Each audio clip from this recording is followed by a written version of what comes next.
내가 이르노니 너희는 성령을 따라 행하라. 그리하면 육체의 욕심을 이루지 아니하리라. 육체의 소욕은 성령을 거스르고 성령은 육체를 거스르나니 이 둘이 서로 대적하므로 너희가 원하는 것을 하지 못하게 하려 함이니라. 너희가 만일 성령의 인도하시는 바가 되면 율법 아래에 있지 아니하리라. 육체의 일은 분명하니 곧 음행과 더러운 것과 호색과 우상 숭배와 주술과 원수 맺는 것과 분쟁과 시기와 분냄과 당짓는 것과 분열함과 이단과 투기와 술 취함과 방탕함과 또 그와 같은 것들이라. 전에 너희에게 경계한 것 같이 경계하노니 이런 일을 하는 자들은 하나님의 나라를 유업으로 받지 못할 것이요 오직 성령의 열매는 사랑과 희락과 화평과 오래 참음과 자비와 양선과 충성과 온유와 절제니 이 같은 것을 금지할 법이 없느니라. 그리스도 예수의 사람들은 육체와 함께 그 정욕과 탐심을 십자가에 못 박았느니라.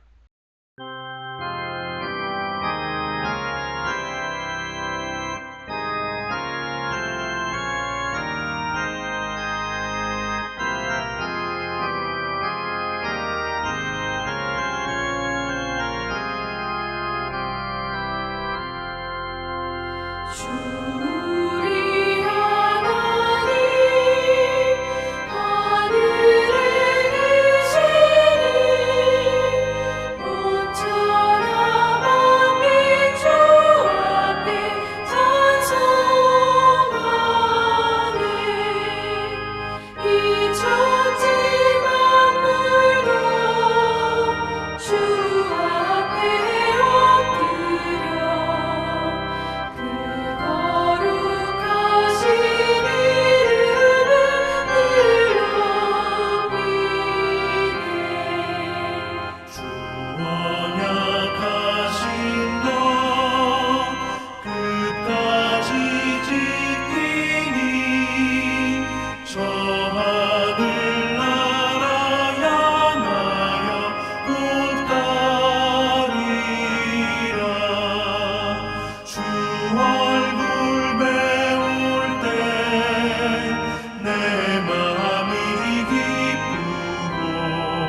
오늘은 사도행전 15장 36절부터 살펴보도록 하겠습니다. 본문에는 바울이 제2차 전도여행을 떠나는 장면이 나오는데 우리가 바울의 제2차 전도여행에서 눈여겨봐야 할 대목이 한 3가지 정도 있습니다. 첫 번째는 전도팀이 바울과 바나바 이렇게 한 팀에서 바울을 중심으로 한 전도팀과 바나바를 중심으로 한 전도팀 이렇게 두 팀으로 갈라지게 됩니다. 두 번째는 바울이 이 제2차 전도여행에서 귀한 동역자를 만나게 됩니다. 그리고 이때 만난 동역자들이 바울과 끝까지 함께하는 일생일대의 만남, 역사적인 만남이 되는데 우리가 성경에서 확인하게 될 것입니다. 세 번째는 복음이 소아시아에 머물러 있지 않고 이제 온 유대와 사마리아를 넘어서서 유럽으로 넘어갔다는 것입니다. 이 3가지가 바울의 제2차 전도 여행에서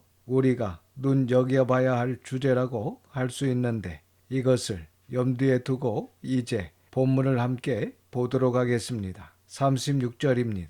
며칠 후에 바울이 바나바더러 말하되 우리가 주의 말씀을 전한 각 성으로 다시 가서 형제들이 어떠한가 방문하자 하고. 이 말은 지금 바울이 제1차 전도여행 때 전도한 곳으로 다시 가서 그때 전도받은 형제들이 어떻게 잘 지내고 신앙생활하고 있는지 확인하러 가자라고 바나바에게 제안을 했다는 것입니다. 그렇습니다. 복음의 씨를 뿌린 후 그 씨가 잘 자라고 있는지 지속적으로 살펴보고 교육하는 것도 중요합니다. 37절과 38절입니다.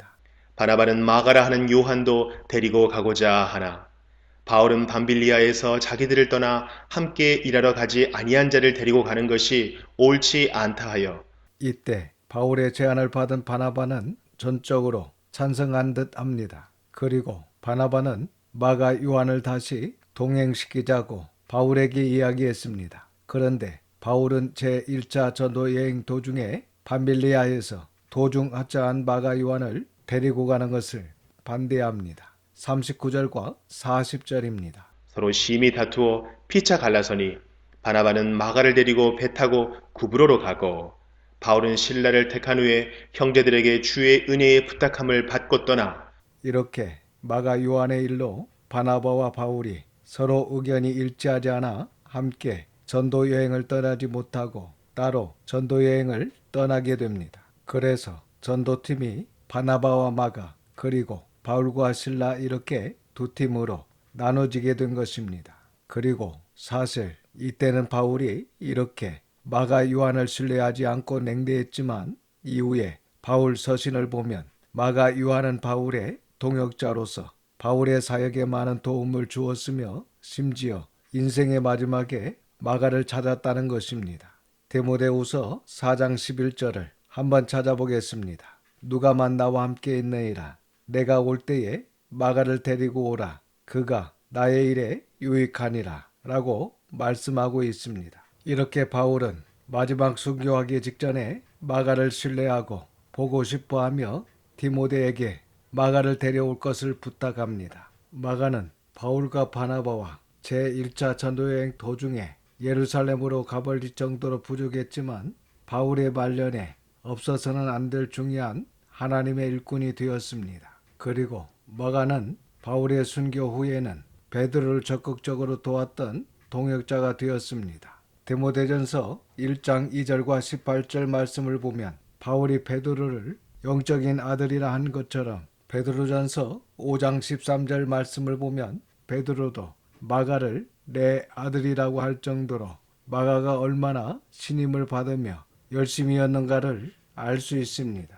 그래서 마가는 한번 실패했을지라도 믿음으로 재기하여 전부 다 끝 마무리를 잘함으로 하나님의 사역자들의 귀감이 되었습니다. 그래서 누구나 실수할 수 있고 또 그 일로 인해 잠시 관계가 안 좋을 수도 있지만 그래도 주님의 종이요 제자라면 이렇게 바울과 마가처럼 주님 안에서 서로 이해하고 용납하여 진정한 동역자가 되어 하나님의 큰 일을 감당할 수 있어야 합니다. 그리고 우리도 마가처럼 처음에는 미약하고 부족할지라도 모든 면에서 성장해야 합니다. 인격으로나 신앙으로나 사람들의 인정을 받고 사랑받는 자로 성장해야 합니다. 그래서 모든 면에서 귀감이 되며 하나님의 나라와 뜻을 위해 동역해야 합니다. 41절입니다. 수리아와 길리기아로 다니며 교회들을 견고하게 하니라. 이렇게 해서 바나바는 자신의 생질인 마가를 데리고 바나바의 고향이며 또한 제1차 전도 여행의 첫 선교지였던 구브로로 떠나고 바울은 신라와 함께 육로로 통해 수리아와 길리기아, 즉 바울의 고향인 다소를 향해 제2차 전도 여행을 떠나게 됩니다. 그리고 역시 제1차 전도 여행 때 세워진 교회들이 흔들리지 않게 세우는 일을 합니다. 그리고 계속해서 16장을 좀 더 보겠습니다. 1절입니다. 바울이 더베와 루스드라에도 이름에 거기 디모데라 하는 제자가 있으니 그 어머니는 믿는 유대 여자요 아버지는 헬라인이라. 여기 더베와 누스드라는 앞에서 살펴본 바로 그 바울의 제1차 전도 여행지로 특별히 누스드라는 바울이 돌에 맞아 죽을 뻔했던 곳입니다. 그곳에 바울이 신라와 함께 다시 방문을 했는데 거기 디모데라 하는 제자가 있으니 라고 하면서 이 디모데를 소개하고 있습니다. 예전에 잠시 말씀드렸는데 이 디모데는 바울이 제1차 전도 여행 때 누스드라에서 그렇게 돌에 맞으면서까지 복음을 전하는 바울의 모습에 감동을 받고 기독교인이 된 것으로 추정합니다. 그리고 그렇게 기독교인이 된 디모데가 이렇게 훌륭한 제자가 되어 지금 바울과 만나게 된 것입니다. 이때 바울과 디모데의 이 만남은 정말 일생일대의 중요한 만남이었습니다. 이것은 우리가 성경에서 확인하게 될 것입니다. 2절입니다. 디모데는 루스드라와 이고니온에 있는 형제들에게 칭찬받는 자니. 이때 디모데의 나이를 20살 전후로 보고 있는데 이렇게 디모데가 젊은 나이임에도 불구하고 누스드라뿐만 아니라 이고니온에 있는 형제들에게 칭찬받는 자라고 말씀하고 있습니다. 그래서 디모데가 당시 많은 사람들로부터 인정받고 사랑받고 칭찬받는 사람이었다는 것을 알 수 있습니다. 3절입니다. 바울이 그를 데리고 떠나고자 할새 그 지역에 있는 유대인으로 말미암아 그를 데려다가 할례를 행하니 이는 그 사람들이 그의 아버지는 헬라인인 줄 다 알미러라. 이렇게 바울은 디모데를 제2차 전도 여행의 동력자, 조력자로 함께 하기를 원했습니다. 그런데 3절 중반절을 보면 그를 데려다가 할례를 행하니 라는 말씀이 나옵니다. 사실 예루살렘 공의에서 이방인들을 할례로 더 이상 괴롭게 하지 말자라고 결정을 했지 않습니까? 그런데 그 지역에 있는 유대인들이 디모데에게 할례를 시켰다는 것입니다. 3절을 계속해서 보면 그 이유는 이는 그 사람들이 디모데의 아버지는 헬라인인 줄 다 알았다는 것입니다. 이 말은 그 근처에 사는 유대인들이 디모데의 어머니는 유대인이지만 아버지가 헬라 사람임을 다 알고 있었다는 것입니다. 그래서 당시 그 양친의 혼합 결혼은 유대인들의 입에 자주 오르내렸을 것이며 또한 비난의 대상이 될 수도 있었던 것입니다. 이것 때문에 이후에 디모데가 유대인 상대로 사역을 하는 데 있어서 이러한 문제로 제약을 받지 않게 하기 위해서 유대인들의 믿음의 형제들이 디모데에게 할례를 행하고 바울은 이 할례를 받도록 허락한 것이 아닌가 이렇게 추정합니다. 그러니까 디모데의 어머니는 유대인이지만 아버지가 헬라인이기 때문에 디모데가 모든 유대인들로부터 이러한 것으로 인해 괜한 비난이나 사역에 제한을 받지 않고 순조롭게 복음을 증거할 수 있도록 디모데를 준비시킨 것으로 볼 수 있다는 것입니다. 아시다시피 당시 유대인들은 할례를 받지 않는 이방인과는 만나는 것조차 꺼려했습니다. 그래서 유대인들에게도 복음을 전해야 하는데 만나기조차 꺼려하는 사람들에게 복음을 전할 수가 없지 않습니까? 그래서 디모데에게 할례를 받도록 한 것으로 보고 있습니다. 그리고 이때부터 디모데는 신라와 함께 바울의 제2차 전도 여행에 동참하게 됩니다. 그리고 사도 바울의 동력자로서 심지어 바울이 디모데를 믿음의 아들로 생각할 정도로 가장 친밀한 스승과 제자가 됩니다. 4절입니다. 여러 성으로 다녀갈 때에 예루살렘에 있는 사도와 장로들이 작정한 규례를 그들에게 주어 지키게 하니 여기 여러 성은 제1차 전도여행 때 복음을 증거했던 더베, 노수드라, 이고니온, 비시디아 안디옥을 가리킵니다. 그러니까 바울이 지금 예루살렘 공회에서 결정된 사항을 전도에서 개척한 교회에 가르쳐주고 지키도록 했다는 것입니다. 5절입니다. 이에 여러 교회가 믿음이 더 굳건해지고 수가 날마다 늘어가니라. 이렇게 바울이 제1차 예루살렘 공회에서 결정된 사항들을 가는 교회마다 들러서 정확하게 가르쳐 지키도록 하므로 교회가 믿음이 더 굳건해지고 수가 날마다 늘어나는 역사가 있게 되었다라고 말씀하고 있습니다. 여기 제1차 예루살렘 공회에서 결정된 사항이 뭡니까? 이방인들에게 할례를 강요하지 말 것, 그리고 우상에게 드렸던 제물과 생명을 뜻하는 피와 목매어 죽인 짐승을 먹지 말 것, 그리고 음행을 멀리할 것, 이것을 가르쳐서 지키게 했다는 것입니다. 그리고 이렇게 함으로 유대 그리스도인들과 이방 그리스도인들 사이에 율법의 문제가 해결되므로 교회가 믿음으로 굳건하여지고 더불어 이방인들이 교회에 더 많이 들어오게 되었다는 말씀입니다. 그렇습니다. 오늘날도 교회 안의 바른 가르침과 또한 그 가르침에 순종하여 교회가 질서 있게 굳건하게 성장하도록 하는 것이 중요합니다. 그리고 또 한 가지 중요한 것은 총회가 어떤 결정을 할 때 정말 신중하게 해야 된다는 것입니다. 교회가 진리 가운데 든든히 올바르게 서갈 수 있도록 바른 결정을 해야 한다는 것입니다. 성경은 이것을 우리에게 분명히 알려주고 있습니다. 기도하겠습니다. 아버지 하나님, 하나님의 거룩하신 이름을 찬양합니다. 오늘도 귀한 말씀을 듣게 하시고 깨닫는 마음을 주셔서 감사드립니다. 저희들도 디모데처럼 사랑받고 인정받고 칭찬받는 하나님의 자녀로 주의 일을 잘 감당할 수 있도록 믿음과 신앙과 인격이 성장하고 성화하고 성숙하도록 도와주시옵소서. 또한 교회 안의 바른 가르침과 그 가르침에 순종하여 교회가 질서 있게 굳건하게 성장하도록 인도하여 주시옵소서. 2024년 남은 시간도 하나님의 선한 손에 도우심으로 승리하게 하심을 믿고 감사드리며 우리 구주 예수님의 이름으로 기도드립니다. 아멘. 지금은 우리 구주 예수 그리스도의 은혜와 아버지 하나님의 극크신 사랑하심과 성령님의 감화감동 역사 충만 위로하심이 모든 성도들과 자녀와 가정 위에 함께 하시기를 우리 구주 예수님의 이름으로 축원하옵나이다. 아멘.